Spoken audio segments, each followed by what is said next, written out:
আসসালামু আলাইকুম, সবাই কেমন আছেন? আশা করি সবাই ভালো আছেন। যে যেখান থেকে আমার এই ভিডিওটা দেখছেন সবাইকে অনেক অনেক ধন্যবাদ।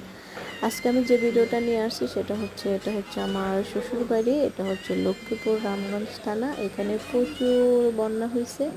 তো সেই বাড়িরই একটা ভিডিও আমার দেবর আমাকে পাঠিয়েছে। তো আমি সেই ভিডিওটা আসলে ধারণ করে আপনাদেরকে দেখানোর চেষ্টা করছি যে আসলে কি পরিমাণ পানি হয়েছে।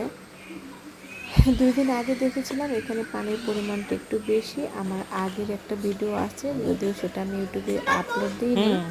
তো সেই ভিডিওতে দেখছি অনেক বেশি পানি, রাস্তাটা একদম তলিয়ে গেছে। কিন্তু আজকের এই ভিডিওতে অতটা পানি দেখা যাচ্ছে না, পানি একটু কমেছে আগের তুলনায়, আলহামদুলিল্লাহ।